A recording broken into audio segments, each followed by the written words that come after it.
Hi, my name is James Shepard, and in this video, I'm going to give you the information you need to build a portfolio of service-based businesses in your local community. So for those of you that are in the business of payment processing, you may be wondering, how do these merchant accounts work where we have a card not present service provider? So think HVAC company, contractor, home inspector, garage door installer, lawn care service, right? And on the list goes.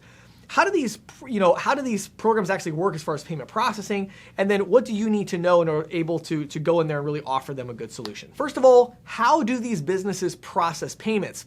Well, what I will tell you is this particular segment of the market is overall, as a general rule, they are actually pretty far behind the curve from a technology perspective. And what I will tell you is it's actually pretty binary. And what I mean by that is, if you go to somebody who is, let's say, an HVAC company or some kind of service provider, generally speaking, they either already have a vertical specific solution, and in those cases, you're pretty much dead in the water because you don't have an integration, or they have really no solution at all. They're taking card payments over the phone, they're running them through some kind of a virtual terminal where they log in and just type in the card information, or they maybe have a credit card machine and they'll reluctantly key in card information, but they really don't have a decent solution. So it's a great opportunity for you because when you go into these businesses, a lot of these service providers really don't have a good solution. And so their method of processing today is most likely going to be, again, a virtual terminal, which if you're not familiar with that term, it's just a website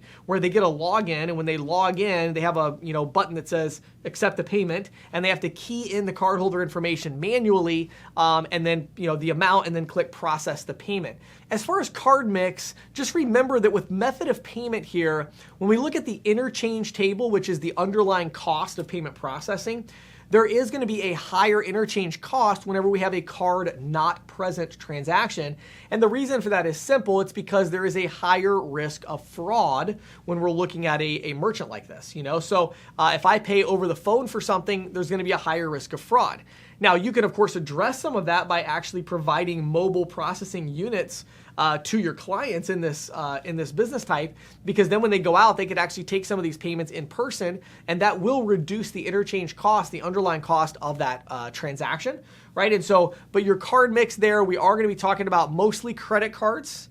Here. Why? Because the average ticket tends to be a lot higher on average. Now, again, there's obviously exceptions. You think about maybe a lawn care provider, they may only be charging $60 a month on some kind of recurring subscription, whereas an HVAC company, their average transaction might be, $2,000 because that's mostly what they're doing, or a roofing contractor or someone like that, right? So typically speaking, again, on average, higher average ticket size, much more likely to use credit cards. And again, those cards are going to have a higher cost due to the fact that it's card not present, where there's that higher risk of fraud and higher risk of chargeback on those transactions. One last thing I'll mention about card mix is that these businesses also are highly likely to have business-to-business transactions.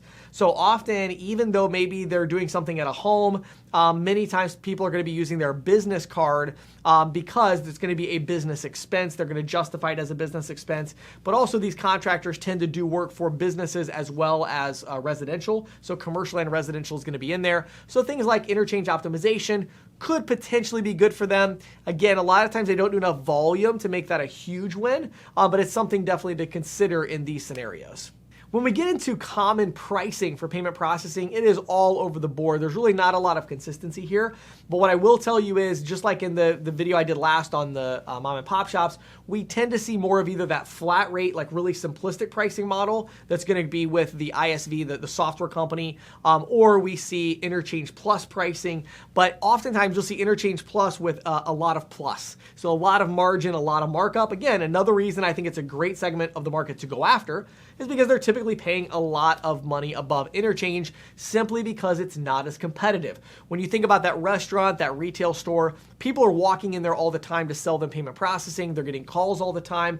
The service contractors are a little bit harder to reach because they're card not present, they're remote, and so they don't get as much competition there. So a lot of times they'll stick with their same provider. They don't consider the payment processing fees to be a really big focus for them. So they'll just let those price increases happen without addressing them. You can come in and potentially save them a lot of money while still having some margin that you can work with as well. As far as prospecting goes, we actually have to back up a little bit here. And before we get into the prospecting, the approach, we have to talk about the solution that you want to provide. And there are two ways you can go with this.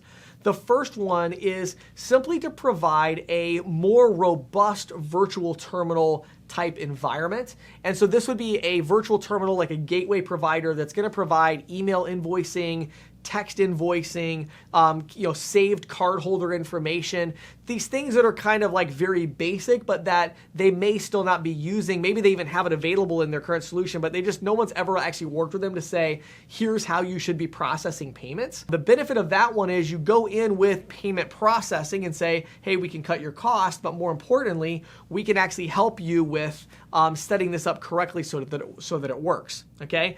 Now, that is the kind of general approach idea. If you want to go more specific, then you're looking for an ISV, a software company that specializes in service contractors. There are many of them. You can reach out to one of them and actually do a partnership with them, either you doing your own processing or doing a deal with them to do the processing, and actually go to market more with a solution-based approach. The benefit of doing that is that, of course, these clients are going to stay with you a lot longer, but the downside is you're probably not going to be able to target as many. So let's say you made a deal with a software company that works exclusively with home inspectors. Well, there's probably only like 10 home inspectors in your entire little market there, maybe 50 if you really go broad, go to a big geographic area. So that's not a very big market. Whereas if you do like a gateway solution, you can kind of sell to everybody, whether they're a roofer or HVAC or lawn care company or whatever, or a home inspector. Well, then you have a lot more prospects to go after. So it's kind of that short-term versus long-term approach. So that's a couple of things to consider. Now, before we end this video, I want to talk for just a second about ISOAMP. Getting statements analyzed in the payments industry can be complicated and it can be time consuming. There's simply no reason to do that. Head over to getisoamp.com. That's getisoamp.com. You can upload statements and get them instantly analyzed, or as long as maybe 5 or 10 minutes for most statements if it needs human review. So we have a fantastic system. We do thousands and thousands of statements a month. We are by far the industry leaders in this particular category. And we also have an incredible training program. If you need to train your team, whether that's 2 or 3 agents or a team of 100, we have the solution for you. So head over to getisoamp.com.